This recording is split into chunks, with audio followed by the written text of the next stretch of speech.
Chaque jour, des hommes et des femmes risquent leur vie pour celle des autres sans que vous le sachiez. Découvrez toute l'humanité qui se cache sous l'uniforme de ces hommes.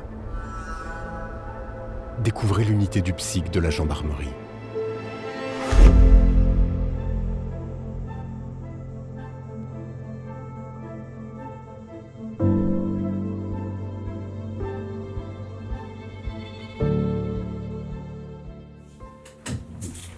« 6h20, à la gendarmerie de Colmar. Le PSIC se prépare pour une intervention. À Colmar. Donc la mission pour le PSIC, c'est à compter de 7h interpeller mise en cause à son domicile pour son placement en garde à vue. Tenu principalement pour violence conjugale, une perquisition s'organise pour l'interpeller.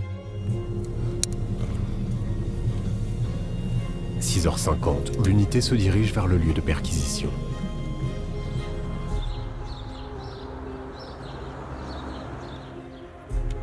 Le PSIC se met en place et encercle l'habitation. «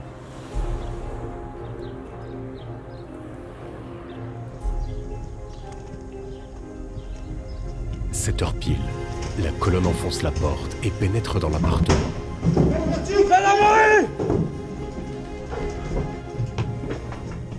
Droite, claire. Le suspect ne semble pas être à son domicile. Du coup, c'est quoi le problème? Le mec il est pas là. Il est pas là? Ouais, il est absent. Donc on va aller à son lieu de travail, quoi. Ok, ça marche.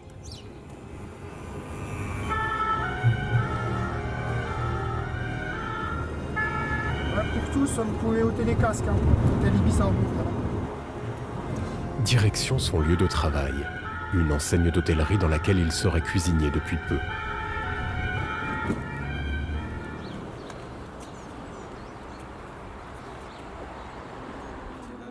Malheureusement, il n'est pas là non plus. Le PSIC fera exceptionnellement chou blanc sur cette intervention. Retour à la gendarmerie pour toute l'équipe. Elle attendra sa prochaine mission. Pendant ce temps, nous sommes partis à la rencontre de ces personnes et leur histoire. Donc, je m'appelle Yohan, j'ai 35 ans et je suis affecté au PSIC de Colmar depuis un peu moins d'un an. Du coup, qu'en pensent tes proches et comment tu vis avec actuellement? Donc, mes proches le vivent relativement bien parce que du coup, j'ai commencé dans l'armée de terre, donc c'est vrai que les missions étaient vraiment assez compliquées. Du coup, c'est vrai que là, en gendarmerie, mes proches le vivent un petit peu mieux, je suis beaucoup plus présent. Aujourd'hui, Yohan et ses collègues perfectionnent leur précision et leur réactivité face au danger. Le PSIG, ou plutôt le peloton de surveillance d'intervention de la gendarmerie, est une unité spécialisée dans l'opérationnel. Le PSIG de Colmar compte 20 membres, qui chaque jour cherchent à rendre notre monde meilleur. 3, 2. Chaque année, le PSIG effectue de nombreux entraînements de tir. Oui, je pompe et je me projette. Ça, c'est sur la première. Et après, on est en position de contact. Et après, on passe en position de contact. Qu'est-ce qui les motive à faire de leur vie ordinaire une vie mouvementée? Oui, bien sûr. Donc, je suis l'adjudant Antoine. J'ai 41 ans et je suis au PSIC de Colmar depuis 5 ans maintenant. Je m'appelle Sophie, j'ai 27 ans. Voilà. Ce qui me motive, c'est qu'il n'y a pas de routine. Tous les jours, bon, peut-être pas tous les jours, c'est un grand mot, mais au service, on peut être prévu pour telle mission et dans la foulée, on va basculer sur autre chose. Il n'y a pas de train-train en fait. Tous les jours, ça évolue, puis c'est un travail d'équipe. C'est ce qui me motive et puis c'est ce qui me donne envie de continuer et encore pas mal d'années. Est-ce que, pour rester dans l'émission, est-ce que des fois tu ressens de l'empathie pour la personne interpellée? Oui, de temps en temps, ouais, on ressent de l'empathie, ouais, parce que en fait, chacun a son histoire, chacun a son vécu.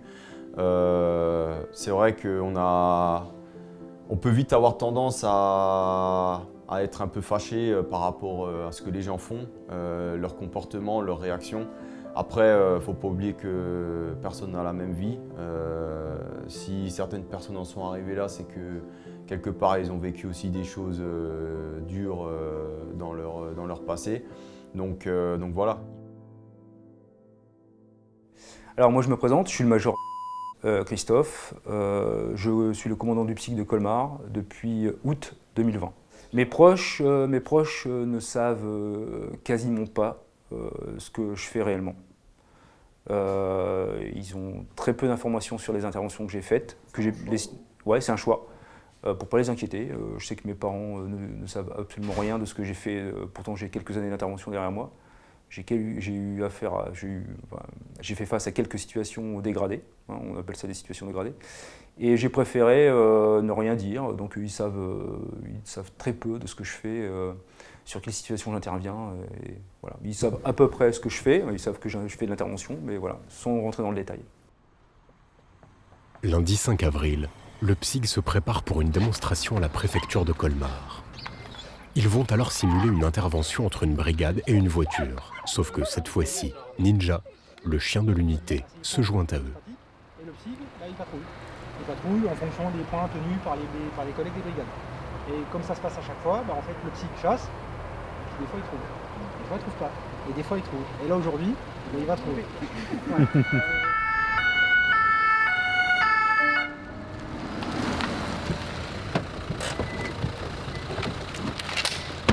Gendarmerie nationale! Main sur la tête, tête en avant, doigts croisés! Appuie!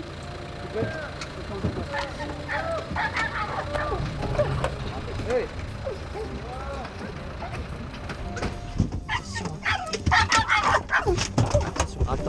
Alors que tout semble se dérouler comme prévu, le passager ne semble pas coopérer et décide de prendre la fuite. Restez là, restez ici! Gendarmerie, Ninja, attaque-le!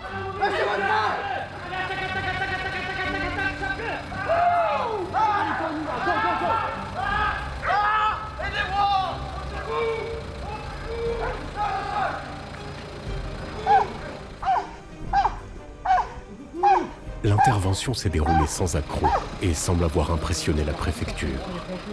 Nous avons découvert, sous leur uniforme, des personnes qui ressentent des émotions, des sentiments. Donc moi, je suis Antonin, donc brigadier au PSIC de Colmar depuis l'année dernière. Et ça fait depuis septembre 2020 que je suis en gendarmerie. Est-ce que tu as des craintes quand tu sors du travail et que tu es sans uniforme? Alors parfois j'y pense parce que ça m'arrive souvent de promener mes chiens après le boulot, mais je me dis qu'il n'y a pas de raison qu'on me reconnaisse ou quoi. Je veux dire, je suis en civil, voilà.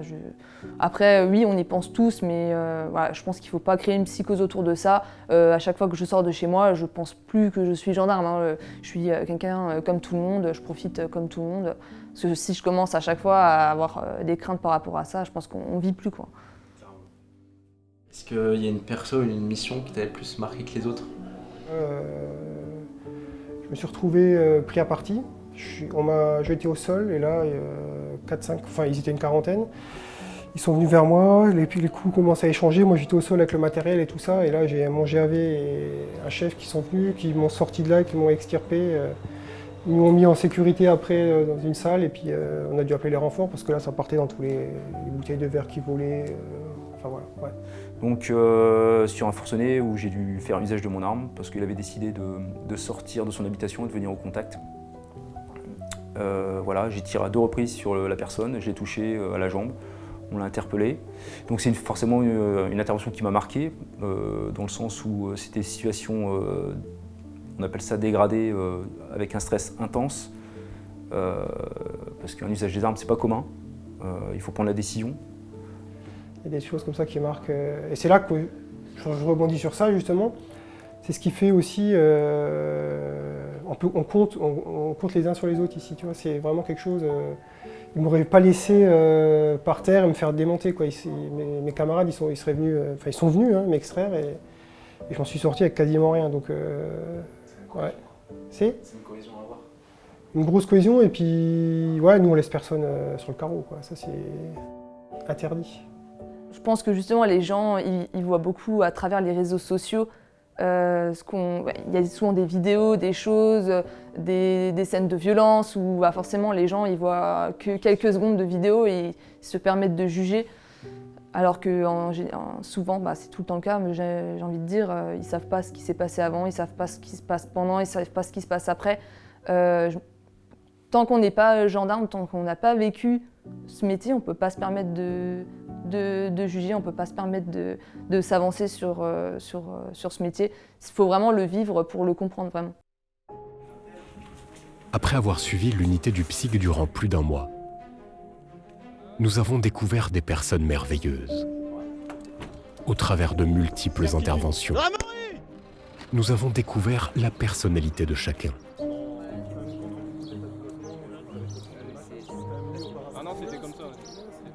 Nous voyons souvent leur uniforme, mais nous regardons rarement ce qu'il y a derrière.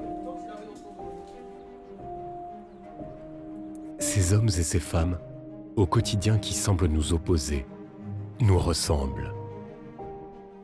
On aimerait tellement qu'ils puissent être avec nous dans nos missions pour qu'ils puissent voir en fait la réalité de la population, tout ce qu'on voit.